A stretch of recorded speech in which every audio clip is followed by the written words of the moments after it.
Hello, my name is Divyesh Jory, and in this video, I will be going over the Doctor app in detail. First, I would like to thank you for taking the time to watch. The hope is that this can answer questions you may have on Doctor's functionality.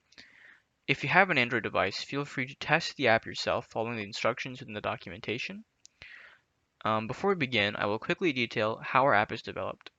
This is a native script Angular app that's running on Firebase and Google Cloud Platform, or GCP. NativeScript is an open source framework that allows us to write Angular TypeScript apps compatible with Android and iOS on one codebase. Firebase is being used as a mobile backend as a service, and we utilize Google's natural language and Maps API. Now, to show the functions of the app, I'm going to register a new account, then enter a journal for the account, look at its recommended activities, and browse user options in cases of emergency. Okay, now I will proceed to sign up as a new user. So let's name him Kobe Bozeman. Uppercase. Kobe at bozeman.com, as well as a generic password. Okay, now we can sign in as Kobe Bozeman and head to the landing page. Our authentication process is handled by Google Authenticator, so all user credentials are kept safe. Here we are.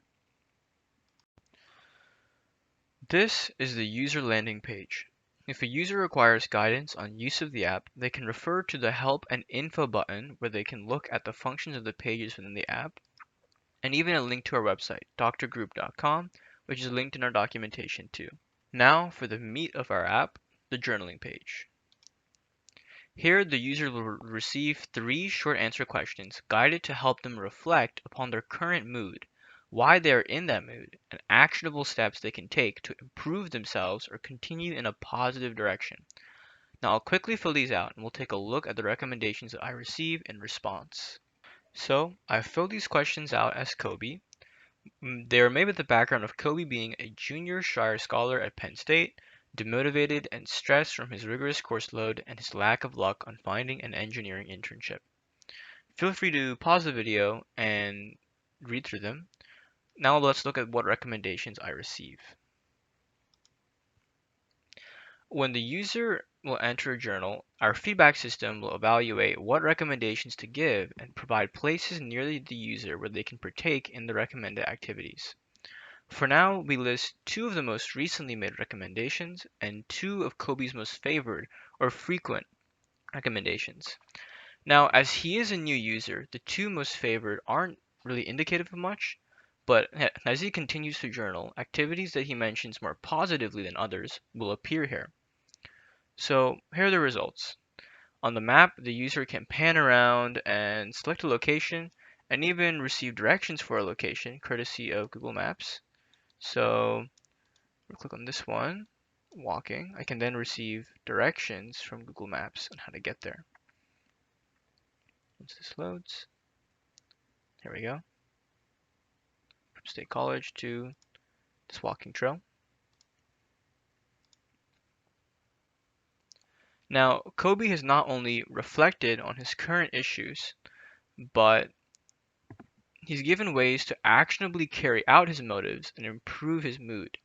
This can help fulfill a standard treatment of depression known as behavioral activation, and in the future, we hope to also aid cognitive behavioral treatment by providing a more in-depth analysis on the content written. Now, in the cases that users like Kobe may not feel all too great and mention such predicaments in the journal, we make sure to act upon them. Allow me to change the top journal to indicate a much worse state of mind. Here, Kobe can be seen as on the verge of suicidal after I've changed the journal to reflect that. Now, if I ask for recommendations, I will be given a prompt encouraging to seek help using the emergency page that will be showcased shortly. Kobe can view previous journal entries easily through the journal log. If he had a clinician that oversaw his account, they would be able to view his journals and track his reflections. Now let's take a look at Kobe's recommended activities. Here, He can see his recommended activities in order of most favorable to least.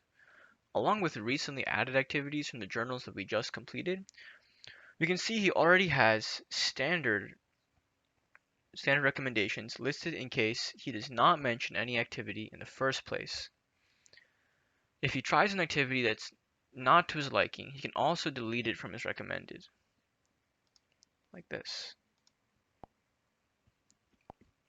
The other pages provide standard activities that Kobe could partake in, along with locations near him if he chooses to do so, such as the exercise page, which will bring up pages on cycling benefits and running benefits and hiking benefits, as well as trails around him. Now, in the event that the user finds they need help from a person rather than an AI, they can navigate here to the emergency page, where they can find support, as in the case of potential suicide intention that we mentioned before in the journaling. For now, this outlines hotlines and an article, though as time goes on, we can easily add more to the list, including college-specific hotlines or mental health services, like Penn State's CAPS. Here we can see we can text a hotline in cases of emergency.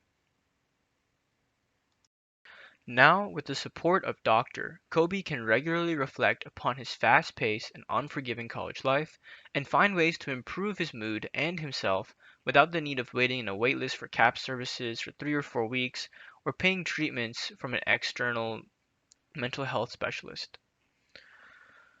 Once again, I would like to thank you for watching this video and judging our app. We would love to hear your feedback, comments, and questions, so please feel free to reach out to us. Instructions for the Android demo are in the documentation. We want to improve and provide the best that we can to alleviate such a prevalent issue amongst us college students, especially in times like these where support may be more difficult to reach than usual. Thank you.